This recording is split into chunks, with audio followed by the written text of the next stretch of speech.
O Café Filosófico de hoje recebe o psiquiatra Paulo Gaudêncio para falar do tema a competição na empresa. Partindo de conceitos da psicanálise, ele explica como é possível viver a competição na empresa de modo saudável. Paulo Gaudêncio dedica-se há mais de 40 anos à psicoterapia de grupo e é consultor de empresas nas áreas de administração participativa, sinergia organizacional e flexibilização de papéis. Este módulo, a ação, o medo, a incerteza e a dor, tem a curadoria de Renato Janine Ribeiro e enfoca o sujeito que age, que enfrenta as dificuldades e muda o seu mundo.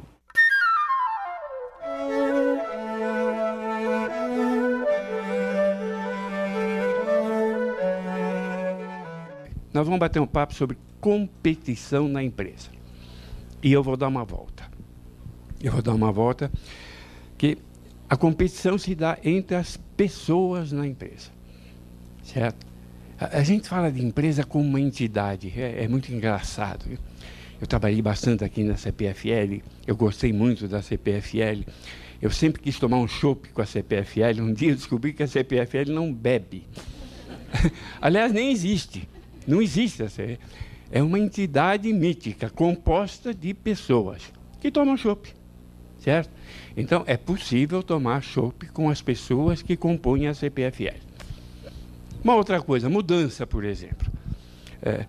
Não adianta tentar pensar em mudar uma empresa se as pessoas que a compõem não mudarem. Certo?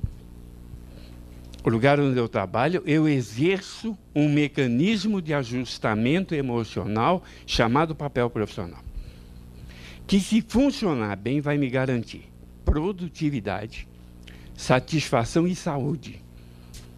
E se funcionar mal, garantidamente eu vou ser improdutivo, insatisfeito, infeliz, e eu vou ter o estresse patológico.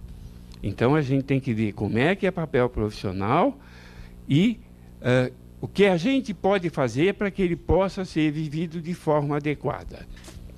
Nas emoções básicas, afetividade, agressividade e medo, e aí então a gente entende o que é competir de forma adequada. O ser humano é o único animal que tem conflito. Os outros têm comportamento instintivo. Comportamento instintivo é todo animal da mesma espécie reage do mesmo jeito diante do mesmo estímulo. E o exemplo que foi de um cachorrinho roendo um osso, se aproxima outro cachorro para pegar o osso, ele vai brigar.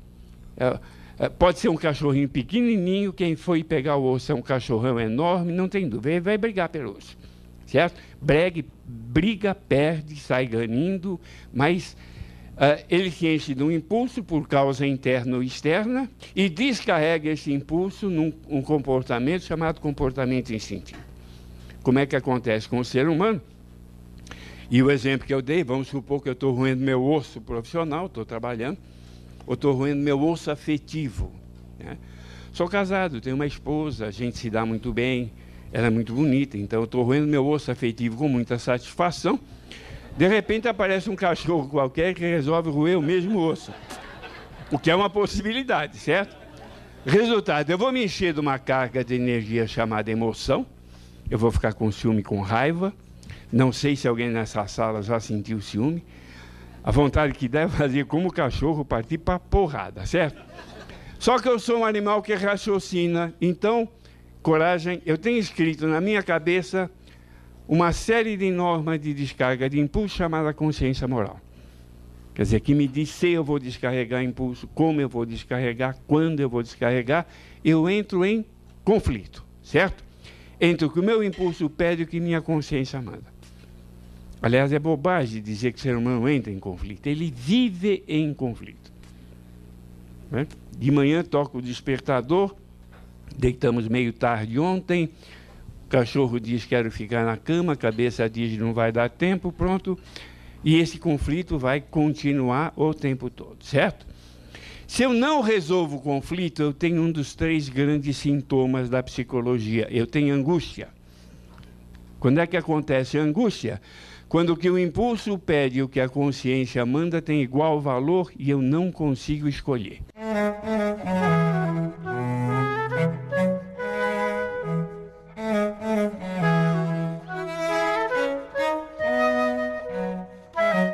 A história da angústia é a história do burro de Buridã.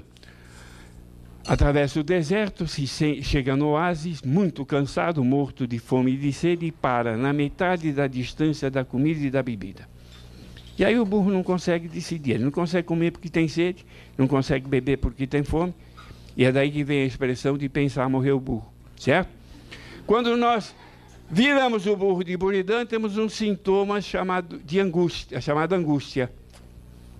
Certo? Nós temos um aperto no coração, um nó na garganta e uma dificuldade de respirar, um aperto nos brônquios. Então, o sinal que mostra a angústia é que o indivíduo suspira. Na época ele está angustiado, está dividido, vamos ver a causa. Está suspirando, está angustiado. Está angustiado, está dividido, vamos ver a causa da divisão. Certo? A angústia é o único sintoma que não tem. Nós temos depressão, ansiedade e angústia, 3 grandes sintomas. A angústia não tem medicação química, mas tem uma medicação que, se o angustiado tomar, ela se dissipa instantaneamente, que é decisão. Quando o angustiado decide, a angústia se dissipa como mágica e ele entra em frustração, certo? O que faz da profissão de psicólogo e psiquiatra uma coisa maravilhosa, que o ser humano ou está angustiado ou está frustrado, não tem saída, e é isso mesmo, né? Mas acontece que nós temos frustração e compensação. Quer dizer, não há escolha sem perda, não há escolha sem ganho. Se eu ganho mais do que eu perco, eu nem sinto a frustração. O dia da gente é feito de escolhas que são compensatórias ou não. Quer dizer, como eu faço regime, tenho uma vida sedentária, eu faço exercício, fumo ou não fumo, faço aquele curso de pós que vai me dar um trabalho agora, eu me dou mais lazer, guardo dinheiro para comprar à vista ou pago o juro. Isso nos leva ao último conceito, que é o conceito de maturidade.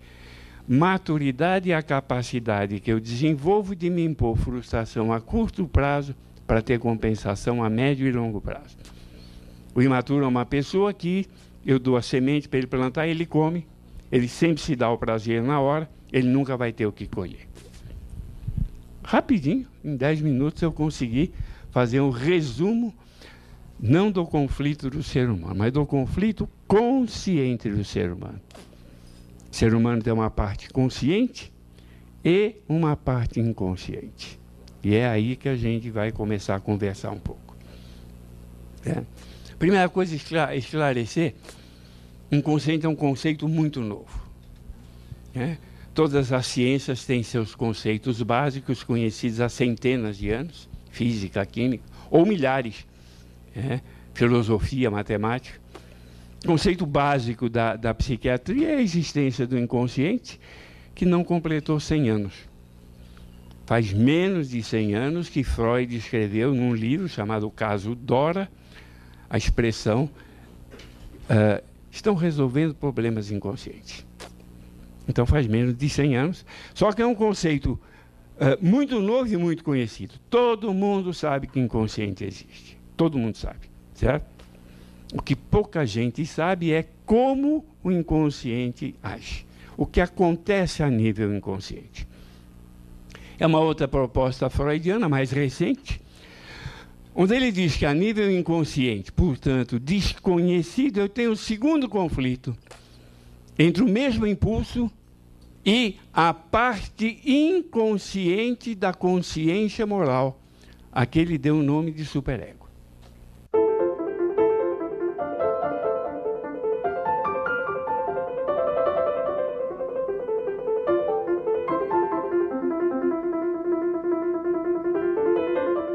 Olha que encrenca, gente. Eu tenho 2 tribunais que julgam o meu comportamento. O primeiro deles é consciente. Me diz, isto está certo e está errado. O que eu vou fazer? Eu vou passar a vida administrando esse conflito. Eu vou tentar a vida inteira fazer o que é certo. Sabendo que tudo que é bom faz mal, engorda ou é pecado. Então, eu vou ter um conflito, só que eu sei o que está acontecendo. Só que há uma segunda parte do meu juiz que é inconsciente. Quer dizer, eu mesmo não sei o que eu considero certo ou errado. Se eu mesmo não sei, eu vou infringir a norma com muita frequência, e cada vez que eu infringo, eu me arrependo. Do quê? Não sei. Então, eu vou ter um arrependimento inconsciente chamado sentimento de culpa. Eu vou me sentir culpado, mas não sei do quê. Então, como é que eu vou me compensar? Me castigando. Eu vou me punir para pagar a culpa do crime que eu não sei qual é. Gente, se isso for verdade, a encrenca é grande. Bom, como eu mostrei no outro papo, como é que resolve um conflito consciente, eu vou fazer o seguinte, eu vou contar como é que se cria um decreto secreto, um só. Certo? Decretos secretos são os tribunais, são os decretos deste tribunal que são secretos porque ele é inconsciente. E eu vou contar uma coisa simples, tenho certeza que alguns de vocês já passaram por isso. Eu já tive essa situação 4 vezes, certo?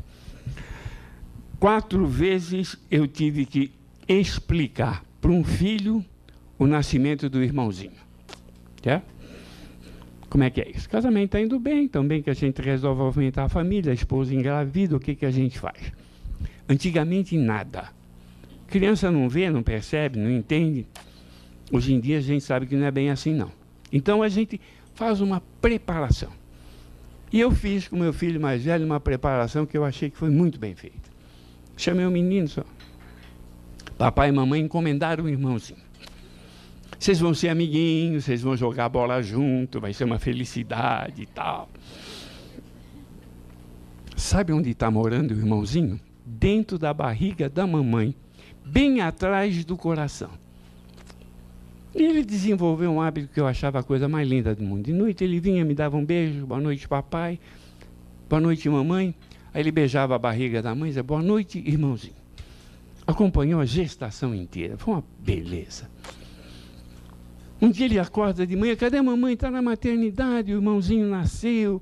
Ah, eu quero ir lá ver, de tarde você vai. Puxa, papai, ele é bonitinho, ele é lindo. Quando é que ele vem para casa? Daqui a 3 dias, mas olha o que ele trouxe para você. E eu dei um presentão, né? Pacote enorme de plástico, barulhinho, meu irmãozinho me trouxe. 3 dias depois o irmão chega em casa, como é que vai ser recebido? Com todo o amor do mundo, que é a soma do amor que a gente tem naturalmente pelos irmãos, mais essa preparação que foi bem feita. Né? Ele vai amar o irmão o resto da vida.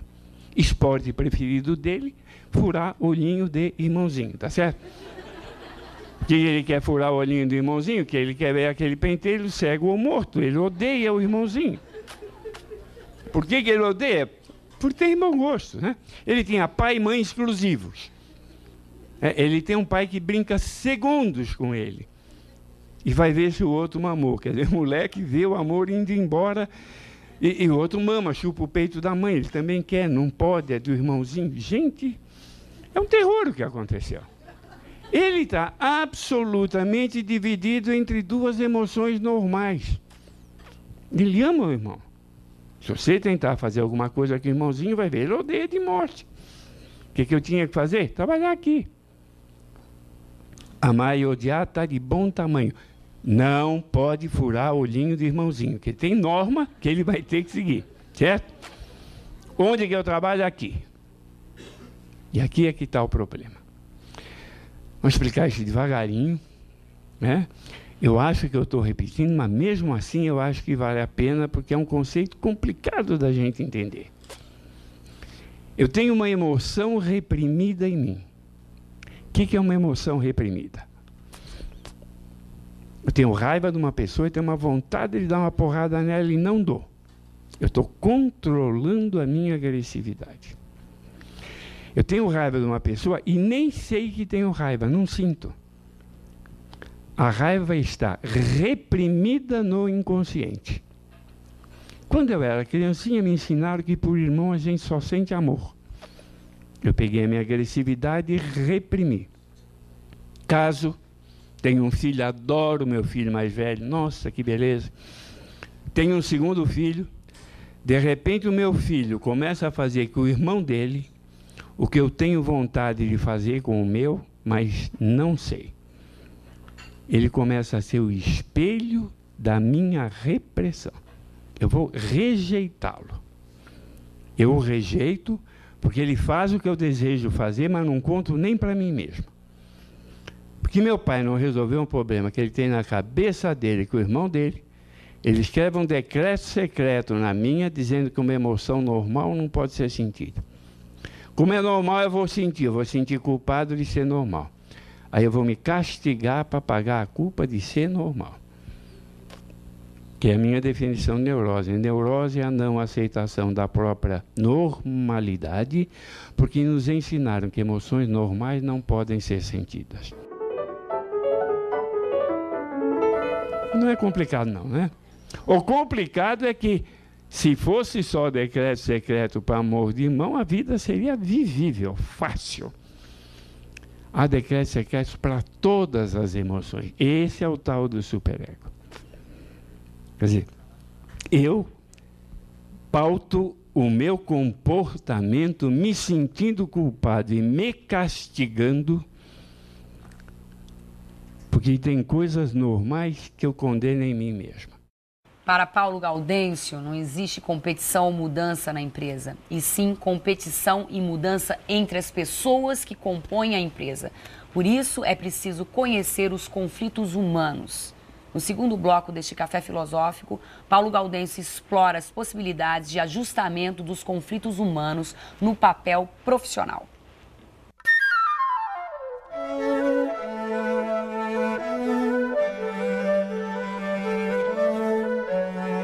Eu consegui provar para vocês que o homem é um animal absolutamente inviável. Não pode dar certo. O que não bate com a nossa experiência. A gente é viável sim, a gente dá certo sim, a gente é feliz sim. O que quer dizer, existem mecanismos normais de ajustamento. O que é um mecanismo normal de ajustamento? É um jeito de viver a emoção driblando o superego. Se a gente não tivesse isso, ficaria paralisado. Existem muitos mecanismos. O mais importante deles é o uso de papéis. Essa definição vale para qualquer papel que eu esteja falando, papel de pai, de filho, de amigo, de irmão. Quando eu trabalho numa empresa, eu só falo do papel profissional. Só. Mas eu sei que mexe com todos os papéis, mas nunca se expõe ninguém na empresa. Só se fala do comportamento profissional. Tudo bem? Então agora a gente já entendeu que papel é um mecanismo que permite viver a emoção driblando o superego. A definição, então, agora é fundamental. Felizmente é simples. Papel é o espaço que permite a concretização dos impulsos, com o consentimento tanto da consciência moral quanto do superego, fazendo a interface entre nossas emoções e nossos valores. Ficou claro? Mais ou menos. Vamos montar uma imagem? Eu acho que em cima dessa imagem a gente entende a definição de papel. Preciso de duas voluntárias. Vem cá, voluntária 1 e voluntária 2. Você vai ser as emoções. Em você está concentrada toda a agressividade, afetividade, sexualidade, inveja, ciúme, sempre em conflito com as normas. Consciente. Consciência moral. A consciência moral proíbe que ela faça alguma coisa contra a norma. A parte maior que o corpo todo vai ser o superego, inconsciente, que proíbe que ela sinta desejo de fazer. Só sentir já é condenável. Então, de manhã tocou o despertador, quero ficar na cama, não vai dar tempo, o resto do corpo, relapsa, vagabundo, que só tem vontade já condena. Vocês dão as mãos? Isto é papel. E por isso eu sempre peço 2 voluntários. A pé de 2 marmanjos é complicado. Não é? Tem 2 fases. Primeiro eles congelam, assim. A segunda eles começam a gostar, entende? Para evitar isso, 2 voluntárias. Quem é esse conjunto? Uma menina que nasceu numa pequena cidade do interior. Pai rígido, moralista. Preocupado com o sexo. Nossa, toma conta dela o tempo todo, quer saber o que ela está fazendo. A mãe não, a mãe é o contrário. Mãe é bondosa, carinhosa, preocupada com o sexo. toma conta dela o tempo todo, tem 2 irmãos mais velhos, faz colégio de freira, tal. Já pegaram a cabeça da menina, ela vai crescendo, aparece um menininho bonito na cidade. Começa a namorar. Família descobre, proíbe o namoro. Choro, ranger de dente, depressão, ninguém aguenta 14 anos, namora em casa, 15 fica noiva, 16 casa. Como é que vai ser a vida sexual dela? Ótima. No papel de esposa, pode. No papel de esposa, a consciência moral olha e diz, casei no civil e no religioso. Pode. O superego dela olha e diz, a gente se ama, a gente quer ter filho. Pode. Tá claro? Papel é o espaço que permite a concretização dos impulsos com o consentimento tanto da consciência moral quanto do superego. Eu falei, mais faz a interface entre emoções e valores e eu explico daqui a pouco. Tá bom? Deu para entender. E como eu vi, não pode ser sexualidade condenada, papel de esposa, agressividade. Agressividade é um impulso importantíssimo, condenado, não no papel profissional. Você tem que ser assertivo, você tem que agredir o mercado, você tem que ganhar a competição com o concorrente, e aí você usa a agressividade à vontade. Nós vivemos nossas emoções nos papéis, quando eles são flexíveis. Se o papel for rígido, a gente vai começar a ter problema. Flexível. Não existe decreto secreto no papel. Rígido. Até no papel tem decreto secreto. Qual é o problema que vai dar? Eu vou fazer o papel de emoção, que é o segundo motivo pelo qual eu sempre peço 2 voluntárias. Quem é esse conjunto? Aquela menininha cresceu, trabalhando numa empresa, secretária, dedicada, ela tem emoção, né? Papel, consciência moral, superego, faz tudo bem feito. Um dia ela faz um erro meio bobo, sem importância, mas o diretor está de mau humor e ela toma uma solene bronca em público. Parece ficção, não parece? Ela toma a bronca e o papel dela é flexível. Significa 2 coisas. Ela sabe colocar limite. Quando ela era pequenininha, disseram para ela que ela tinha que ser boazinha, obedecer o pai, a mãe, a avó, a tia. Ela acreditou, pero não muito. Segundo, ela pode. Na empresa dela se respeita quem diz não ao que fere a dignidade. Se sabe, pode. Toda a energia vai para o papel. Papel rígido. Ela não sabe. Disseram que ela tinha que ser boazinha, ela ficou boazinha. 2, ela não pode. Na empresa dela, manda quem pode, obedece quem tem juízo. Ela fica com raiva, não tem espaço no papel. Raiva é uma carga de energia, não tem espaço no papel, sai pela musculatura lisa.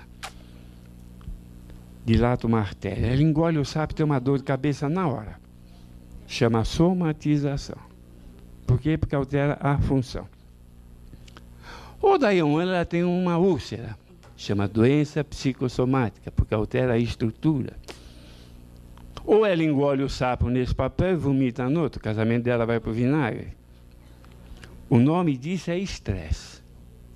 Estresse é um desperdício de energia que sai pela musculatura lisa ou por outro papel, quando eu não tenho espaço para viver a emoção no papel profissional. Então, o que eu tenho que fazer com todos os meus papéis? Na empresa, flexibilizar.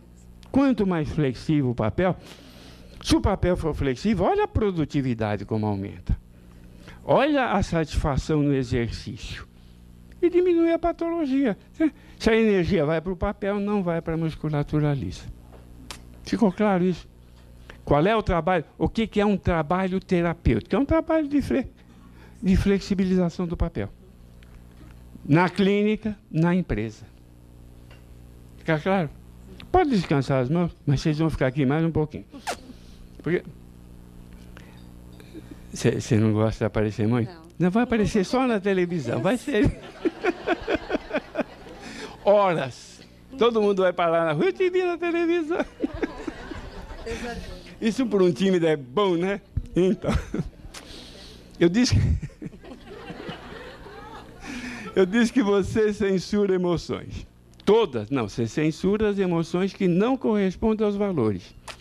Vamos judiar agora da voluntária 3. Vem cá, voluntária 3. Yes. O que aquele menininho aprendeu? Que ele tem que amar o irmão. Ele pega um chip que ele tem na cabeça, fica em pé atrás dela e escreve aqui, amar meu irmão. Aí vem o inventário. Eu quero o relógio da vovó, meu irmão também quer, eu quero também quer, vou sentir um ódio. Eu censuro a emoção que não corresponde ao valor.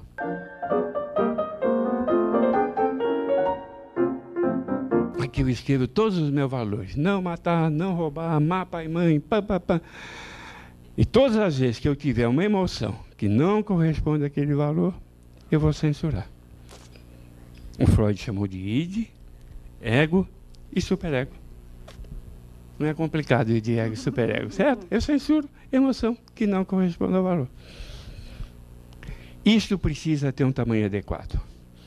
Se for diminuído, eu vou pedir uma cadeira. Você empresta uma cadeira?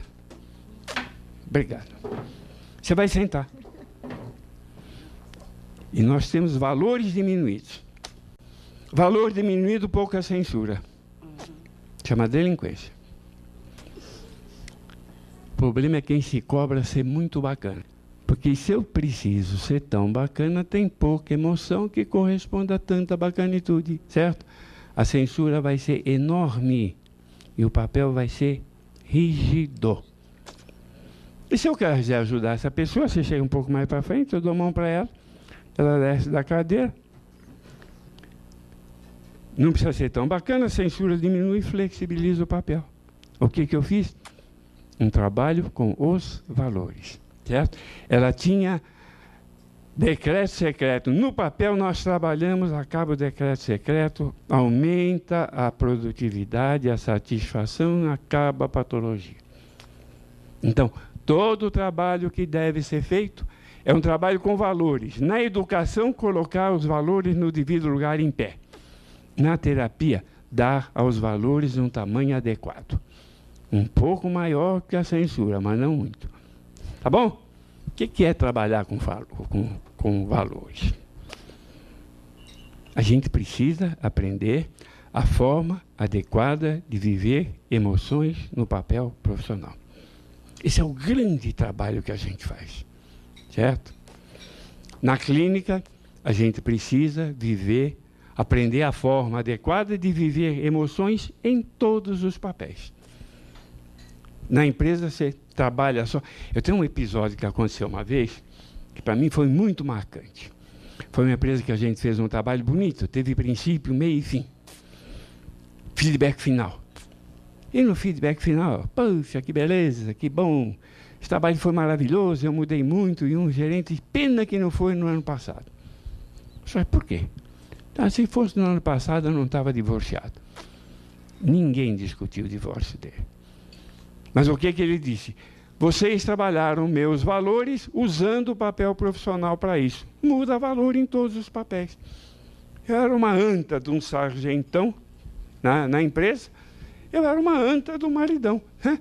Na hora que mudou o valor aqui, muda em todos os papéis. Mas na empresa falamos só do profissional. Preciso usar a agressividade no papel profissional, a afetividade e o medo. Vamos bater um papinho rápido sobre essas três emoções básicas. E vocês vão ver o desdobramento importante que tem. A agressividade é uma emoção condenada. Quando eu digo para uma pessoa ser agressiva, ele acha que eu estou ofendendo. Se precisa ser agressivo, ele acha que eu endoidei. Não, precisa sim. Agressividade, a requalificação dos impulsos parte de uma coisa básica. Toda emoção é boa, não tem emoção má. Toda emoção pode dar um resultado bom ou um resultado mau. Como é que nós aprendemos? Via decreto secreto que tem emoção boa e emoção má. Isso é que é requalificar. É rever o que eu aprendi sobre agressividade, por exemplo. E todo mundo acha que é uma coisa má, não é. A agressividade é o combustível da ação. Não dá para eu agir se a agressividade não me impulsionar. Certo? É só que ela tem que ser usada de forma adequada. Está claro isso? Que ação? Manter o limite do espaço vital. Então, a coisa mais agressiva... e quanto mais na periferia do espaço vital eu coloco o limite, mais socialmente eu faço. Então, a coisa mais agressiva que um ser humano pode fazer é: não vou, não faço, não quero. Suavemente, ele coloca limite. Se ele se deixa invadir, vem a patologia. E aí ele vai engolir a carga agressiva e ela, engolida, vai sair pela musculatura lisa ou por outros papéis. Então, ser agressivo no papel profissional é aprender a colocar limite. Está claro isso? Não é complicado, certo? Se eu vou colocar limite aqui no meu núcleo vital, eu vou explodir com violência. Então, violência eu não considero excesso de agressividade, ao contrário, é falta de uso dela. O indivíduo agressivo nunca vai ser violento. Ele é violento quando ele está acuado. Então, usar a agressividade de forma adequada é não se deixar invadir, não se deixar acuar, não invadir ou acuar os outros. Certo? Última coisa sobre a agressividade, ela é atuação e não discurso. Imagine um barco indo para uma cachoeira, há 3 tipos de pessoa. Passivo é a maioria, se deita e se deixa destruir. Agressivo, pega o leme e muda a direção do barco. Não fala, faz. Terceiro tipo, muito frequente, eu chamo de malcriado. Fica em pé no barco xingando. Certo? Protesta, acha ruim, mas não muda nada. Todo mundo acha que o agressivo é malcriado porque ele faz muito barulho. Na minha opinião, ele é um bundão ruidoso. Quer dizer, é passivo, não muda nada, só faz barulho. Agressivo não fala alto, faz. Está claro? Afetividade. O que é ser afetivo no papel profissional? Eu levei muito tempo para conseguir chegar nessa conceituação, que é simples. Se eu estou errado, amigo é quem fala para mim. Inimigo é quem fala de mim. E o resto é resto. Ser afetivo no papel profissional é ser amigo. Então, se eu for afetivo, eu vou contar para o outro onde o seu comportamento é adequado ou inadequado. Só que para isso eu preciso ser agressivo. Se eu quiser ser amigo do outro, eu preciso ter a coragem de chegar para o outro e dizer claramente para ele: olha, esse comportamento teu vai te prejudicar, está prejudicando a equipe. Em casa se chama diálogo, hein? Em casa chama diálogo. Se eu tiver coragem de ouvir o que o outro diz, como depoimento, não como acusação, eu terei um espelho para poder me conhecer de uma forma maravilhosa. Na empresa chama-se feedback, que é um desperdiçado instrumento gerencial, porque as pessoas não conseguem perceber que, se eu estou errado, amigo é quem fala para mim. Mas ele precisa ser agressivo para fazer isto. Medo. Medo é uma emoção que tem por função paralisar o ser humano e prepará-lo para uma reação de luta ou de fuga. É uma conquista dos animais, hein? Levamos séculos para chegar sem precisar pensar, meu corpo inteiro se prepara para lutar ou fugir. Aí eu vejo o tamanho do problema. Eu vejo o tamanho das minhas forças. Eu meço isto e a agressividade é que vai me mobilizar para uma de 4 coisas. A encrenca é grande, eu acho que tenho força, eu sinto medo, mas em frente, chama coragem. Na mesma situação eu fujo, chama covardia. O problema é tão grande que não dá para enfrentar, eu fujo, chama prudência. Não dá para enfrentar, eu enfrento, chama irresponsabilidade. Do que eu estou falando? Eu estou falando do processo decisório. O que é ser maduro no processo decisório? Saber lidar com a minha agressividade e com o meu medo de tal forma que eu tome sempre posturas corajosas ou prudentes. Que eu não seja nunca covarde ou irresponsável. Isso é que é ter papel flexível usando a emoção de forma adequada. Isso na minha vida pessoal eu tenho que fazer. Isso eu tenho que fazer na minha vida empresarial. Esse produto novo, como é que é no mercado? Como é que está a concorrência? O mercado vai querer o produto? Como é que estão minhas forças? Eu tenho capital para enfrentar isso? Eu posso ficar 2 anos sem ganhar, sem ter lucro? A minha equipe está formada? Eu tenho maquinário? O tamanho da encrenca é o tamanho das minhas forças. Eu meço e o processo decisório é ser corajoso ou ser prudente. A agressividade, a afetividade, o medo são as 3 emoções básicas do papel profissional.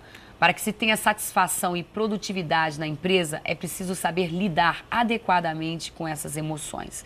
Finalizando a palestra de hoje, Paulo Gaudêncio fala sobre a criação de sinergia num grupo de trabalho e sobre as diferenças entre competição saudável e competição predatória.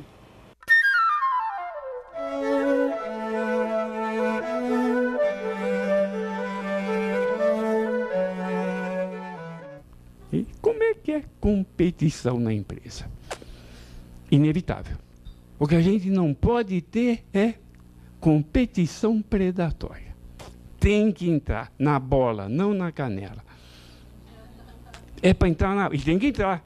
Se não entrar na bola, não ganha o jogo. Não pode entrar na canela. A competição tem que ser saudável. Não pode ser predatória. Certo?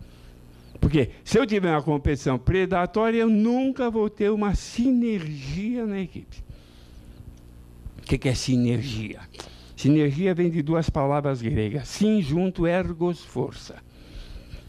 Quer dizer, quando eu tenho um grupo sinérgico, a força deste grupo é maior do que a soma das forças de seus componentes. A gente vê sinergia, é muito interessante a gente ver a sinergia acontecer sem querer. É jogo de futebol. E aí meu time está perdendo de 1-0. E, de repente, expulsam um jogador e o grupo acha que foi injusto. De repente, eles começam, aqueles 10 viram 20, eles empatam, eles fazem 2-1, eles fazem 3-1, virou um grupo sinérgico. Coisa mais horrível, que mais dá medo é o time da gente ganhando de 1-0 e expulsa um jogador do adversário. Meu Deus, pode dar sinergia lá e ganha o jogo. O que a gente tem que fazer numa empresa é conseguir sinergia, não por acaso. E como é que a gente consegue isso? É com diálogo, com conversa. É uma coisa interessante conseguir sinergia no grupo. Precisa ter confiança para que haja um debate, um conflito de ideias. Precisa ter conflito de ideias, certo? Se eu tiver um conflito de ideias e perceber que eu posso falar e que a minha fragilidade não vai ser usada contra mim, quer dizer, ninguém vai me esfaquear as costas, aumenta a minha confiança.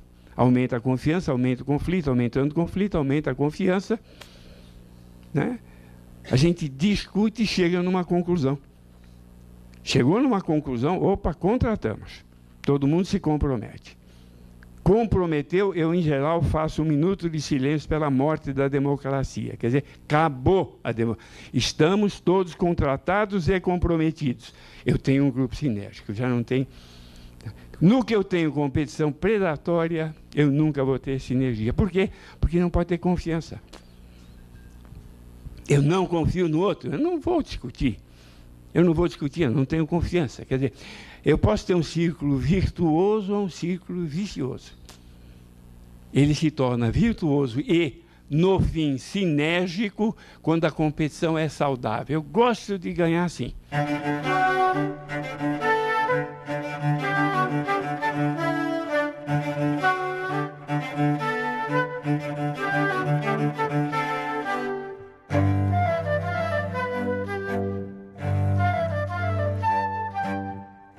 Eu vou entrar na bola, não vou entrar na canela. Ele se torna vicioso quando a competição é predatória. Certo? Uma das manifestações de competição predatória que eu mais frequentemente vejo em empresa é a retenção de informações. Se eu tenho uma informação que eu não dou, eu tenho mais poder. Eu leso a minha equipe. Isto é competição predatória, lamentavelmente frequente. Que se manifesta uma coisa... Eu acho tão engraçado quando eu vejo isso. Estava todo mundo no barco, de repente, tem um furo embaixo do banco dele. Olha a casal dele, né? No mesmo barco. Eu fico olhando para uma coisa dessa, eu acho tão incrível. Mas, enfim, esconde a informação, nem fala, olha, está furado aí embaixo. É claro que tinha que ir lá, todo mundo tirar a água, vamos consertar. O que garante a mudança é a paixão. É o lucro afetivo que eu tenho com a nova postura que eu assumi. Então, o início de trabalho com feedback na empresa é complicadinho. Porque a gente tem medo de falar, tem medo de magoar, tem medo da volta, feedback é feedback. Se não é claro, é outra coisa, não é disso que eu estou falando, certo? A gente tem medo, então, da resposta, né? A gente tem medo de ficar de flanco aberto, porque se eu falo, eu posso ouvir. Na medida em que eu percebo todos os lucros que eu tenho com a nova postura, se estabelece isso na empresa, o grupo se torna sinérgico. E eu acho que com o andar da carruagem a gente pode até trabalhar sinergia entre os diferentes grupos. Certo? Por quê? Porque existe uma forma adequada de viver a competição dentro da empresa. Certo? Eu acho que um trabalho em cima de valores bem feito dá para a gente flexibilizar o papel e todas as emoções básicas serem vividas neste papel. Aí você vai ser agressivo, que não é bater no chefe, é justo, mas não é adequado. Agressivo é usar a energia para mudar as coisas, certo? Eu vou ser afetivo, eu vou dizer para o outro, eu vou ouvir do outro, eu vou perguntar para o outro como é que é. Eu vou ter um processo decisório maduro, onde eu vou tomar atitudes corajosas ou prudentes, jamais covardes ou irresponsáveis. E eu terei uma competição saudável, né? Com os membros da equipe, com a finalidade. Eu quero que o barco vá para lá. Esta equipe vai competir na bola, não na canela. Eu tenho que saber para onde eu vou, né? Adoro a frase do Sêneca. Não há bons ventos para uma nau que não sabe para onde vai, certo? Então, eu tenho que ter um norte, eu tenho que saber o que eu quero conseguir, mas depois que eu souber, karatê, porque não cai do céu, não é milagre, é produto de muita luta. Eu não sei se eu consigo observar um termômetro. Esse controle em que a coragem não passa a se transformar numa imprudência. E parece que isso me ressoa como um medo. Eu tenho medo. O corajoso tem medo. Mesmo com medo, eu confio nas minhas forças e enfrento. Chama coragem. É uma das 5 maiores causas de felicidade no papel profissional. É um dos maiores fatores motivacionais, chama-se desafio. Se vocês pensarem num período que foram muito felizes na vida profissional, estavam enfrentando uma encrenca de bom tamanho. E estavam tendo a satisfação de enfrentar porque as forças davam. Olha o tamanho da encrenca, dá para enfrentar e eu fujo, chama covardia. Ninguém se orgulha muito disso. Não dá para enfrentar e eu fujo. Prudência. Então, o que eu devo fazer? Eu devo ter o meu papel profissional e os outros papéis suficientemente desenvolvidos para ser sempre corajoso ou prudente. Você colocou a questão da gente trabalhar a questão dos valores, para flexibilizar o nosso papel, né? Até que ponto a gente tem que mexer com os nossos valores para flexibilizar o nosso papel? Porque eu acho que tem que ter limite. A primeira coisa é que se não mexer, não muda o papel, certo? Segunda coisa é que eu vou mexer quando ele está inadequado, certo? Quer dizer, que eu tenho valores rebaixados, eu estou num comportamento delinquencial, eu preciso dar um jeito de ter um tamanho adequado para a vivência da emoção. Se eu sou perfeccionista, eu estou imobilizado. Eu costumo chamar o perfeccionista de autossuficiente. Não precisa de inimigo, ele faz o serviço sozinho. Quer dizer, não tem ninguém mais inimigo dele do que ele mesmo. Agora, o que ele vai fazer? Vai fazer uma requalificação para aprender a andar atrás da excelência e não da perfeição. Mas se tem limite, lógico. Eu nunca tentaria transformar o delinquente, não. Transformar é muito poderoso, né? Eu nunca tentaria ajudar um perfeccionista a se transformar num delinquente. Não é por aí. Que tem um limite de adequação da forma de viver a emoção no papel profissional. Então eu preciso de alguém, um amigo, que me diga onde que o meu comportamento está sendo bom ou não. Certo? Agora, tem limite, lógico que tem. Senão eu vou do perfeccionismo à delinquência, eu não sei o que é pior. Aliás, sei sim, o perfeccionismo é pior. Né? Sofre mais.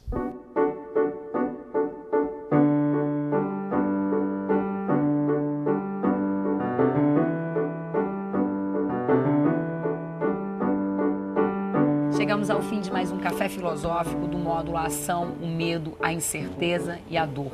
Neste programa, o convidado de hoje, Paulo Gaudêncio, mostrou a importância de se trabalhar com os valores numa empresa. Só assim é possível lidar adequadamente com as emoções num papel profissional e viver a competição de um modo saudável. Até a próxima!